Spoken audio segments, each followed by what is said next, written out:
Manchester United versus Aston Villa, our fourth and final pre-season game in Australia. Can we make it 4 wins on the bounce? Me and Abdul are going to take a look at the teams.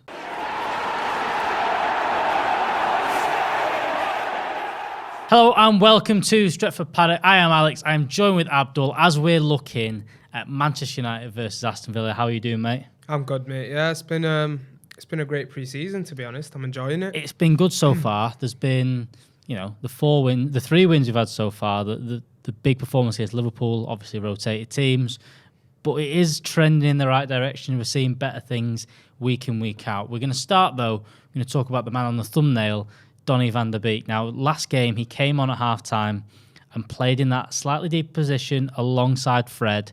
And the question is, where does Donny van der Beek fit this season, and where does he fit on the rest of this pre-season tour? I think if we're talking about Donny van der Beek and specifically going off the last game, my analysis of when Van der Beek come on was that he wasn't really alongside Fred. I think even when you look at the couple of goals we scored, when he'd come on, the one that he was involved in, obviously, where he cut it back to Marcus, which was great build-up there. And there was another one where he wasn't involved in the build-up really in that, but the position he had was different. So you see that Fred's picking it up off the defenders, essentially, and then pushing it out wide. A lot of the time, Bruno and Donny in that half were playing in the same line. So you're seeing them all almost in this high 8 position. Now, Scott McTominay, I thought, was probably deployed in that way. The only reason it's not so noticeable is because I think Scott McTominay doesn't enter the area as much. He doesn't give you what Donny gives you. And I feel when you look at that goal, even though Sancho and Donny didn't really pass to each other in that Rashford goal, it shows you the thing that I spoke about actually last preview, which was get them to involve together, because the movement there, and it just opens up for the likes of Martial and Rashford. And I think we've been so predictable over the last couple of seasons where even at our best, you'd have Martial, you'd have Rashford, and forget the Ronaldo period. Before that, obviously you got Bruno in there, and I feel like once you shut one or two of them off, it just became too easy to defend United. And when I look at this setup right now, I feel like Donny gives you something different in terms of if you're pushing him into the final third. I feel if you got Bruno, Donny in a line behind Martial, then Sancho and Rashford coming into the centre, and it can really overwhelm teams, but it's about the anchor in that midfield. And I think that's where Frankie will come in, even though he's not got that complete defensive tenacity. I think he's got experience when he's played at an Ajax's academy as a defender, played a couple of games at centre-back for Coleman. But I feel where Donny fits into all of this is where if Frankie comes in, I think United can dominate games because of that technical ability of Sancho, Donny, Frankie, of keeping the ball. Martial as well, I'd put him in there. And I think Bruno, Rashford are more on the risk side, where they can lose the ball at times, but they will produce. And I feel if the signings are made right, it'll be either Eriksen or Donny, with Frankie as the holder, progressing the ball. And even without the signings, I think we will wait and not make that signing until we can possibly get Frankie and play Fred there. I think for the time being, it'll be between Eriksen and Donny in that position. So you don't think any Fred and McTominay? Now, I've seen a couple of clips of kind of McTominay covering the low, allowing him to go forward. Do you think it means if we do play Van der Beek in that kind of more holding position, do you think there's a bit more pressure or ask defensively on the fullbacks? Do you think they've got to do a little bit more defending if you've not got a Fred or McTominay? Because look, the criticism of how they are on the ball is correct. I completely agree. I think they give the ball away too often. I think there's definitely limitations in what they do. But I think people overlook kind of them plugging gaps here and there, allowing other people to do stuff. Do you think there's more pressure on the fullbacks then to kind of defend a bit more? I think it sums up the modern game a bit when you talk about that. For me, in the modern game, you need to defend from the front. I think when you're overwhelming teams with the way that we did to Palace in the second half, and I get they had reserves on and they're rotating the team and whatnot, and a lot of new signings in there, but you really felt that when Donny had come on, because I did see a shift in the system. I didn't feel like Scott was, like you said, he was more in the covering the low side, even though it did seem like he was quite aggressive and pushing high up. I feel like when Donny came on, we were a lot more in control because they couldn't get out of their half. And I think that's what City do. Like, you're technically very good as a team, but also because of how much pressure you apply. When you got the ball, you can retain it. You're always so high up, you're aggressively winning it. And I think Malacia and Delo did a brilliant job in that first half especially. And people seem to get this wrong. Like, when they speak about Delo, and I said this in the past multiple times, they'll bring up the game against Danjuma and 1v1, and I get that was like one of the games where he was just dropped into. He'd not even been played often in that period. And the 1v1 situations is a concern. But when you look at a lot of the teams like City, Liverpool, Trent, the same thing. We're seeing when Marcus comes up against him in the Liverpool games, like how he rips like Trent. But for the majority of the season, you need your fullback to hold the higher line, to be a lot more aggressive, to be a lot more proactive. That actually gives you more defensive stability than I can slide tackle and I can be a 1v1 defender. Now, I'm not saying that's all Wan-Bissaka's got to his game. Like, I actually think Wan-Bissaka, in terms of when you keep in possession, he doesn't look like your typical high technical player. He doesn't give the ball away that much. He doesn't give the ball away, and I think he comes in. It's them simple passes inside, and when you keep in possession, he's good.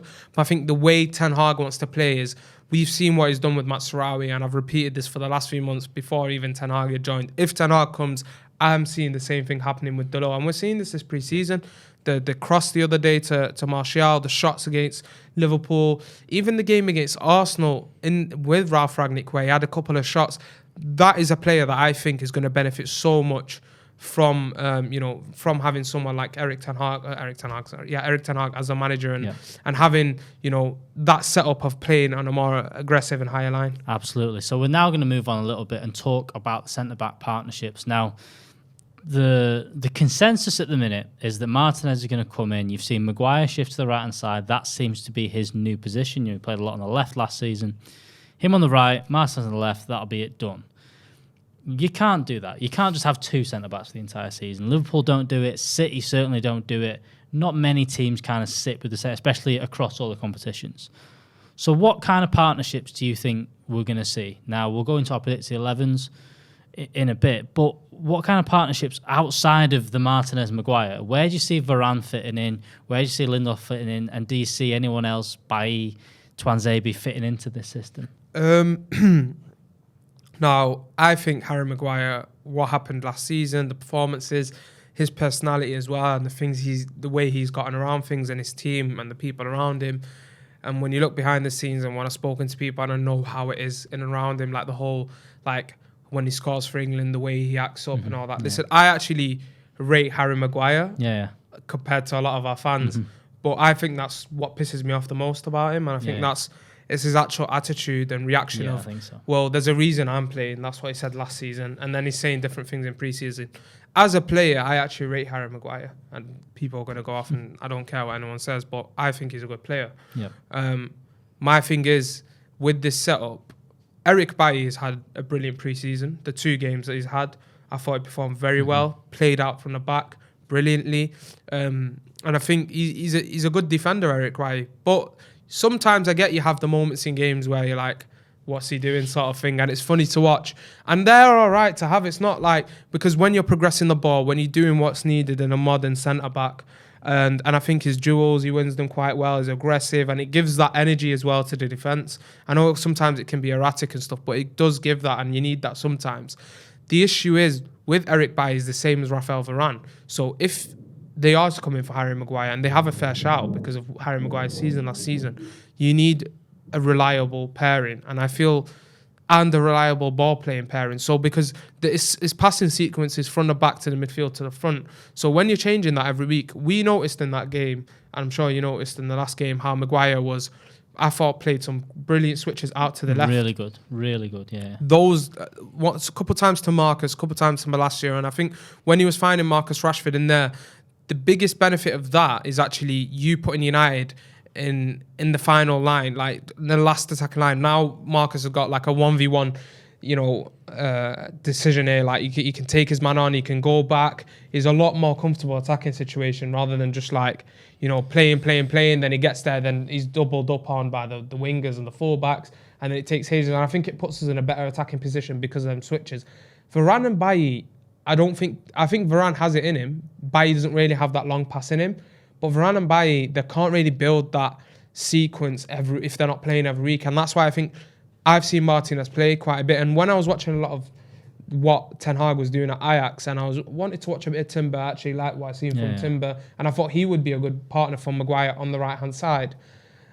my eye straight away caught Martinez. Like, whoa, like the passes over the top that we've seen Lindelof do. And that's why I think Lindelof will be the backup to Martinez. Okay. Because we've seen Maguire Lindelof partnered. I think Maguire Martinez will be the starting centre half for Man United, solely down to reliability, ball playing, and the way that I think Ten Hag wants to play. And then Lindelof back up to Martinez. And I think Bailly and Varane, it's all about how fit they are. If they're fit the whole season, they can easily challenge Maguire for that role, and maybe Martinez if he doesn't settle in. Yeah, absolutely. And we know that's the thing. We've seen a lot of these first few games. It is a lot of possession, but there's some directness at times. You've seen De Gea playing out to the left back and pushing into the final third almost. You've seen Maguire do it a lot, and that'll be interesting to see how that does. I completely agree with you. We'll get into the predicted 11s, which will be interesting after that one. But go into your predicted 11 for this game, Abdul, and why you've kind of picked what you picked. So I think in game, like when with the setup, I think we can see this change up a couple of times. It's like the thing. I'm not going to go into it again. Obviously, I spoke about Donny van de Beek and his position as a higher rate alongside Bruno's line. That's where I think obviously he played Fred there in Scott's position. If that's how we end up setting up. I think maybe he gives McTominay the shot to collect off the centre-backs. Now, the issue is I think McTominay shies away, doesn't want to collect the ball. Yeah. There are things that I like about Scott McTominay. There are traits that I like about him. He just doesn't want the ball in midfield, it seems like, a lot of the time. If he wants the ball, and I don't think he's the absolute bottom, like, Pitt's ball player. Like, I think he's quite average at being a ball player. But, and I think he's good enough to ask for the ball, be brave, turn around. We've seen him like make a turn or two and then find a pass. It doesn't need to be a progressive pass. You just need to find your fullbacks, play United a bit more smoothly, be a bit more brave. You've played too many seasons now under 3-4 coaches. Like, you've played them some big occasions. He's had some good games for United. Why didn't you want to get on the ball? And I think that's maybe why I think this game, he tested Fred there. Maybe it's the time to give McTominay and see how he does that. Obviously, we don't know what's going to happen with that Frankie de Jong deal, so maybe he wants to try McTominay there. In terms of the attacking line, I think it's about partnerships, continuing to build that. Sancho, Martial, Rashford, I thought connected very well last game. Exactly what you want from them. Coming from wider positions into the inside positions quite quick. Causing all sorts of problems to the fullbacks. Martial's link up, exactly the thing we spoke about before pre-season on here. When me and you and Ronaldo on here, and I said, with Martial, it's about him being clean on the ball and bringing others into play. And I think we've seen that in that Palace game. If he can bring that, that is the biggest benefit he'll bring to United. And what he's shown as well is being a box 9, being in them goal-scoring positions. Did it in the Melbourne game, which isn't your typical Martial goal, and did it brilliantly. Broke that offside line just really with that Delot pass. Expected the Delot pass, something I've not seen from Martial. So if he's got a bit of both, he's got the goal-scoring ability, he can bring others into play. I mean, there isn't more you'd want in a Eric Ten Hag centre forward. So again, Delot, Sancho, I'm playing them all pre-season. Don't change that. I'm starting to see them patterns of like them finding each other down the line. Delot finding himself in the area, then expecting the ball back. I've gone for Luke Shaw over Malacia because I think I'm still unsure who starts the season, because if you can get Shaw to the top of his game and fit and ready for the season, then we know that relationship he's got with Marcus Rashford. I liked Malacia in the last game. But I absolutely loved really Malacia. Liked him in the last game. I agree. Let's have a quick look at I've gone for a very, very different thing. All I've done is he gave 60 minutes to a lot of guys in the last game. So all I've done is kind of gone for these are the guys that haven't got 60 minutes under the belt in competitive football. And that is a big rotation. Again, I could be completely wrong, but I think that he needs to get these guys minutes. Now, he's gone I've got Heaton in goal. That is what it is. And then the back four, like I said, is the complete alternate back four of what we've seen so far. Whether we see Varane, whether he's fit enough to do it, I don't know. But these are the guys that haven't got 60 minutes. He mentioned it before the last game. So I'm hoping that whether this will be interesting to see if he does actually go what I'm saying there. If he does rotate, if he doesn't play, I think his strongest team like you've kind of gone for. Be interesting with the sides of stuff of where Bailly plays, where Varane plays, and kind of, again, like you said, who looks like the backup to who kind of thing. If Varane's on the right, he looks like he's Maguire's backup, or he might be the one challenging Maguire and may start. And then if Bailly plays on the right, he's maybe the one. It'll be interesting to see that. And same thing with Luke Shaw, just about minutes. McTominay played half and Van der Beek played a half. I'd like to see them get more minutes. The reason I'm not going for Charlie Savage and Zidane Iqbal, they've been brilliant all pre-season, but to be brutally honest, I don't see them in the first team squad next season. Especially with Eriksen coming in. Especially with Eriksen. I see them in and around the squad, but I don't think Ten Hag is worried about getting them 60 minutes under the belt. That's the only reason I've not played those two in there. And then the front four is the alternate front four. I've put Hannibal in there, Pellistri in there. Ilanga, I think, definitely needs to get the 60 minutes because I think he'll be heavily involved next season again. Just in terms of cup games, Europa League games, he will be Marcus Rashford's. I'd like to see Ilanga play as a centre forward. I like the fact that you've got those three in the line. I know he's used Ahmad as the centre forward. I'd actually switch up. I put Pellistri on the left. I'd put Ahmad on the right and Ilanga as the centre forward because I think Alanga's got like a bit of a hop on him. He can find a header like we've seen that goal. Yeah, I'd like to see that. It's all dependent. And Hannibal Mejbri is the odd one because he's kind of hasn't played a lot of games. You know, he got missed out the first 3 games. He got half an hour the other day. Be interesting to see if he does start this week, get 60 minutes, where he kind of fits. So let's now have a look at Aston Villa, their little pre-season tour they've been on so far. They played Walsall at home, in the UK, and they won 4-0. They've then come over to Australia. They played Leeds United, where they won 1-0. They played Brisbane Roar, where they played 1-0. So similar in terms of how many games. So this will be a good test in terms of fitness, in terms of they'll probably be as fit as our guys or at the same kind of level, whereas I think we've played all sorts of different teams so far. But they've got usual squad. They've got Martinez in goal, Matty Cash, players like that. They've also got Boubacar Kamara playing in the last game, who I know you want to speak about a little bit. You're disappointed United didn't get him, aren't you? I still think we should have signed him. I don't understand why we didn't get Kamara, to be honest. I feel like when you look at one of those games or someone, there was a clip going around on Twitter of all of his passes in that game. When he's receiving the ball, just how dangerous he is with those diagonal passes, you know, finding left to right, over the top. Even the short passes and on the turn a lot smoother. You feel like he's a real holding midfielder. Mm-hmm. And I still think Man United made a mistake by not signing Kamara. I always thought maybe because he didn't fit into what Ten Hag wanted. But when you look at Fred and McTominay picking up the ball off the centre-backs, again, it's not really a dig at them. It's just not their style. They're more of a double pivot. No, they're not as good as what you've seen so far of Kamara. Or a higher rate, aggressively winning the ball up, especially with Fred. We've seen him do that well last season, so he's not really a holder there. So, again, it would have been nice to get Kamara and then get Frankie, and then you got 2 different midfielders. But, yeah, it'll be interesting to see how he does against us. Maybe that's something that I've missed. But, you know, from years of watching him at Marseille and him playing since he's 16, 17 at the high level of European football, yeah, again, it's someone that I'm surprised United didn't really go for. But, yeah, it'll be an interesting game. Again, Diego Carlos, I think they signed. Coutinho, it'll be interesting to see how he does. A good test for Man United, I think. Very, very good test before we leave. Yeah, and the thing with this one as well is, especially with Kamara, you know, we've had that. It's always bad when you see the players you kind of missed out on playing against the other teams. Now, Nunes played obviously for us against Liverpool and had a bit of a stinker. Obviously, only had 1 chance and he continued that on, but no one really went, oh, look, you can see what we've missed out. It would be tough, I think, if to see Kamara have a good game, even in pre-season, whoever it's against. If he has a good game, you know what the media's like, people jump on it and say, we missed out on one there. But let's move on to some score predictions. What do you reckon for this one, Abdul? I think, let me have a think, I don't know. I want to go for another 4. But 4? I want to go for another 4. I said 4 last time. We were very close. I think if we didn't make them subs, it could have been 5, 6, to be honest, in the end of that game.